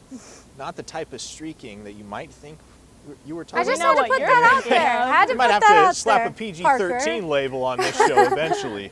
No, I'll tell you what, I'm not going to get too intricate with my final word this week. It's escape. Because really, that's all the Sooners need to do. Get into Lubbock, get the win, get out. Because I tell you what, especially on Halloween night, there may be some apparitions in the air. Oh, for sure. Going to Lubbock has been problematic for Oklahoma in recent years. You think back to 2016 when Baker Mayfield and the crew had to outlast Patrick Mahomes and the Red Raiders in a dogfight, 66-59, one of the most memorable games the Big 12 has ever seen. And then in 2018, Kyler Murray and the Sooners had to hold off Texas Tech 51-46. And Murray had to overcome 2 early turnovers and a 14-0 deficit. Here's the thing about Lubbock. When the tortillas start flying, it can get really, really wild. Wow, I've never been to Lubbock, but that's I feel probably like I for need the to best. Go now. I'm just I'd gonna love to put experience this that, to out be there. honest. The gates of hell may or may not be located in Lubbock, Texas. Woo! Is that a bit too You really don't like creative? Lubbock. Maybe, but Lubbock is just not a great place. I'm sorry, no offense to any Texas Tech alumni out there, but that's just the reality. So Hey, that's your opinion. Oklahoma, get in, get out, escape, get the win. Doesn't have to be fancy, doesn't have to be spicy. Right. Just get the job done. Keep All right. that streak going. Okay. Final score. Now with my score, I'm going to say I don't think it needs to just be win. They've got to make a big win from here until the rest of the season. So with that being said, I'm going to go with OU 42, Texas Tech 30. The reason I say that Tech is going to score so many points is like we talked about before. The receiving unit is going to outplay our defenders. However, I think Spencer Rattler, that connection with Marvin Mims and Theo Weiss, is going to be able to put up more points than Tech can.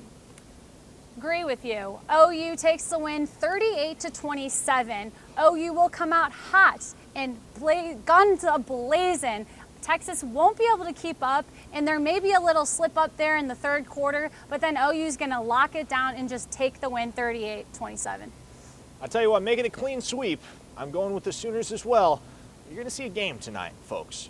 When the Sooners head on the road to Jones AT&T Stadium, like we were just talking about, it's never an easy task to dispatch the Red Raiders. Matt Wells is a heck of a coach, and I do expect Texas Tech to make a game of this. I like the Sooners 45-38. All right, folks, it is about time we get inside, get some more hot chocolate, Gotta go And work eat on some my candy. costume. Happy Halloween. and prepare for all the Halloween festivities, which will include the Sooners and the Red Raiders, 6 p.m. tonight from Lubbock, Texas. That's going to do it for us here on Game Day U, but Elise Jones and the studio team will be back next to wrap it up. We'll see you next week.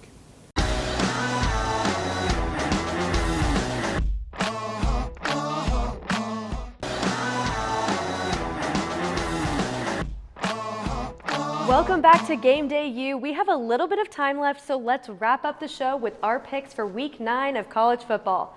First off, Michael, which game should the people at home have on their TV screen today? I'm going to take for the most watch LSU and Auburn. You know, LSU, they're trending down after coming through that year with Joe Burrow, really trying to they're reeling, but they're trying to bounce back. And this week they have Bo Nix and Auburn, and Bo Nix, they have the old Bo Knows campaign, but let's see if Bo knows how to keep a lead and not throw away a game.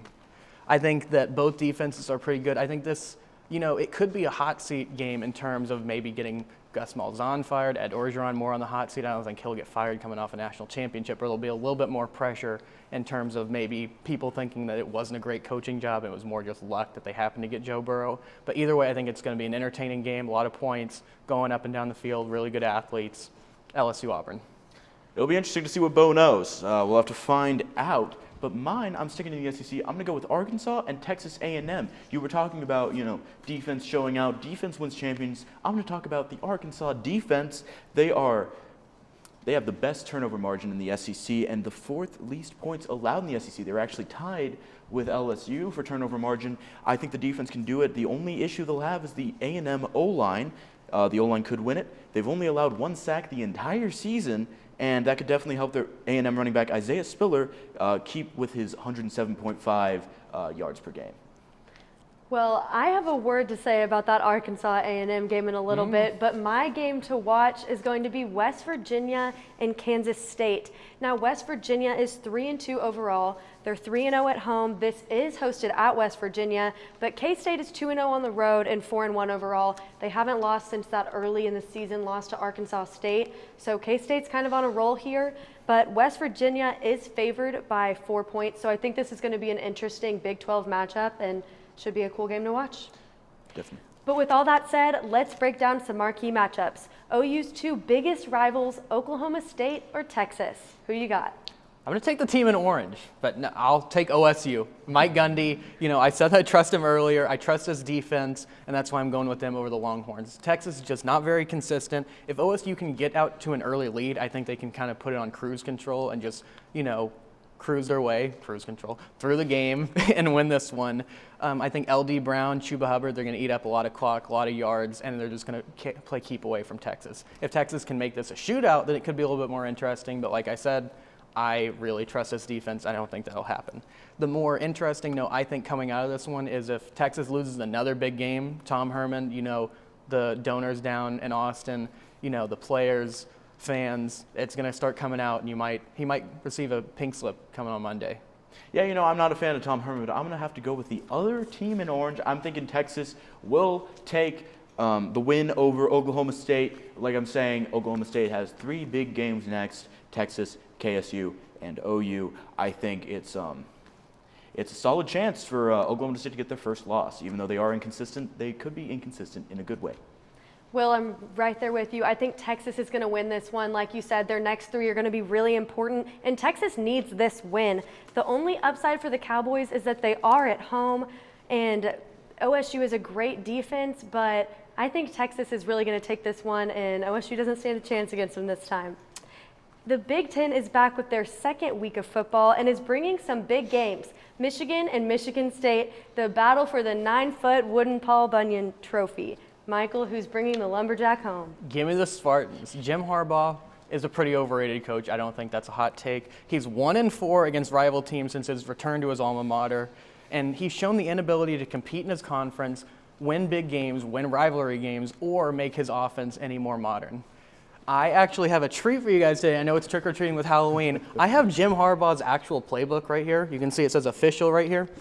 And we have all 4 of their plays. We got play 1, run up the middle, 2, run to the right, run to the left, and then play 4. This is in case of emergency, the special.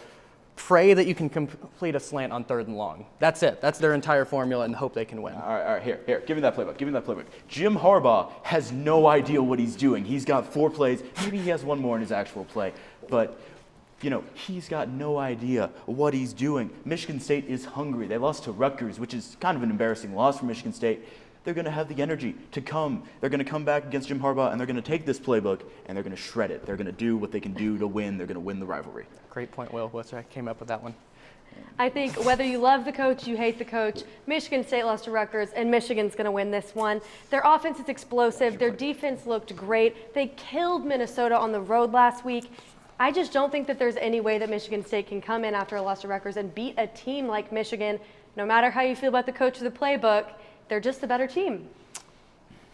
Well, I wasn't kidding when I said that the Big Ten is back with some big games. Ohio State and Penn State is this week. So, Michael, who's coming out on top? Give me Ohio State all the way. I don't really think this one's a contest. A lot of people think this might be, a revenge game for Penn State. They got knocked out of the Big Ten championship race and potentially the college football playoff race last year by Ohio State. But I think of this more as a statement game for Ohio State. I think that they're going to show exactly where they are in terms of the top teams in college football, that they're right up there with the Alabamas and the Clemsons, and they're going to make a statement. Justin Fields didn't go around, fighting tooth and nails to play this season to lose to Penn State. Like, they're coming for the national championship. They're an elite team, and I think they're going to show it today. Yeah, I love myself a good upset. And, with the same idea that Michigan State is going to pull the upset over Michigan because of the energy, Penn State is going to pull the upset over OSU because they have the same energy. They lost to Indiana. Fantastic game. Good work for the Hoosiers. But Penn State's going to come back. They're going to come back with the energy. Their offensive coordinator, he's got their, he analyzed their flaws in the offense last game. They're going to do great. I think they can take the game. Michael, I'm with you on this one. I think Ohio State takes this one solely for the reason that Penn State lost to Indiana. I talked about it earlier. That loss, I just can't get over it. I think that Ohio State is simply the better team. They're consistently a top 4 team. Can't limit Justin Fields. There's no way he's coming out, like you said, there's no way he's coming out and not going to just dominate this game. I think Ohio State takes it. Yeah, I mean, Ohio State is definitely the better team, but you can't beat the energy of just a football team ready to win. You're all about the upsets this week, I'm all about the upsets this week, exactly. Well, finally down in Lubbock, Texas, we have OU and Texas Tech at 7 p.m. on Halloween. Michael, the Sooners or the Red Raiders? I'm taking the Sooners. I feel pretty confident in this one. Lubbock is not exactly the place you want to play for a variety of reasons, including it's tough to play. It's a weird stadium, tortillas flying around. Sooner quarterbacks in the past have, had their troubles. Sam Bradford and Landry Jones dropped a game there. Kyler Murray had some first half troubles throwing interceptions in his Heisman year. This is not a great or even good Tech team. Spencer Rattler's gotten better and bounced back since benching against Texas. The defense has looked better against teams like TCU, and I think they're finding their stride. If OU just plays their game, plays consistent, doesn't give up big plays, doesn't turn over the ball, they should have no problem winning this game. Yeah, I'm going to have to completely agree with you. I think OU's got a streak. Spencer Rattler's getting comfortable in the offense. He had a little shaky play earlier in the season, but they got a streak going. Texas Tech is just an average team. They've always been fairly average after Patrick Mahomes left. Now, you talked about Sooners having issues at Texas Tech. I'm going to talk about Sooners having shootouts at Texas Tech. I'm talking Baker, Patrick Mahomes, 2017, I believe. Just big shootout, big scoring game, Big 12 offense, no Big 12 defense. It's just going to be offenses against each other. We're going to see what happens, but, OU's defense is starting to make plays, even though the offense is clearly the stronger suit. They're, a little bit going on there. I definitely think OU can take the Sooner magic they've got right now. They can boost it, and we can go into a 3-game winning streak. I agree with both of you. I have Oklahoma in this one as well. I think their defense has been improving weekly. Their offense is continuing to improve. I'm excited to see explosive plays this week from key offensive players like Marvin Mims, TJ Pledger, obviously Spencer Rattler. I think that the Sooners definitely have this one. Even though it is in Lubbock on a rowdy Halloween night, I think that the Sooners are going to come back. They have this momentum going. They're ranked this week. I think that they're just going to keep it going and take this one home. There's no Charleston Rambo, no Turner Yell today, but, good teams, they take care of business. We are the more talented team. I don't know that maybe 5 players on their team could start for OU.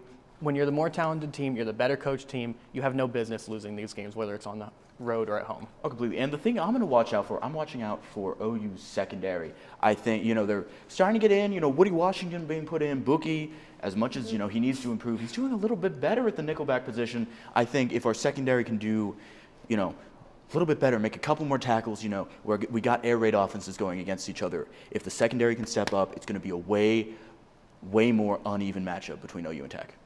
Well, lastly, before we sign off, let's talk upset picks. Which underdog gets the win today?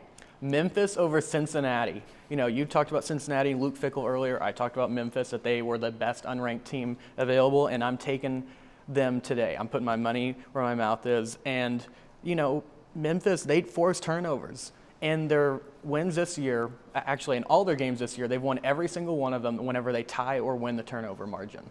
Cincinnati this year, they haven't been tested by a good team. They haven't really gotten in a shootout with anybody, and I'm expecting that today. I don't think Cincinnati can keep up with the tempo of like a senior quarterback like Brady White. He has over twice as many touchdowns this year in the same amount of games as Cincinnati's Desmond Ridder. Close games like this, they come down to quarterback play, and I just don't think Cincinnati will be able to keep up. Yeah, like I've been saying all day, defense can win championships. Turnovers are important. Memphis may have the actual speed D. I think they could pull it off. As much as Cincinnati is a good team, I think Memphis could pull it off. I'm going to have to go with 2 teams that I've already talked about. I'm picking Rutgers over Indiana. Now, it's kind of the same energy. They're both coming off really big upset wins that they pull. They're going to have great energy going. Personally, I think Rutgers is the better team. So, they're both coming off really big Big Ten wins for the first time in a while. But Rutgers just has... they had a 2-touchdown lead over Michigan State. Indiana was playing Penn State, a little bit better team, but I think Rutgers can take the energy. I think they can topple the Hoosiers and take another win. Well, Will, I said that I was going to bring it up, and I'm going to bring it up. I'm taking Arkansas over A&M, and here's why. They beat Ole Miss. They almost beat Auburn. Not saying that those teams are necessarily better than A&M, but I think things are going to get spooky in College Station.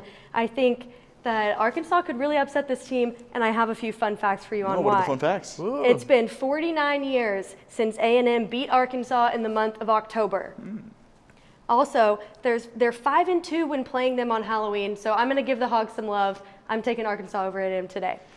Well, thank you for watching Game Day U here in Gaylord Hall at the University of Oklahoma. We'll be here next week, same time, same place. Keep up with Game Day U on Facebook, Twitter, and Instagram. For Michael Martin, Will Blessing, and the whole crew, I'm Elise Jones. Have a fun and safe game day and Halloween, and we'll see you next time.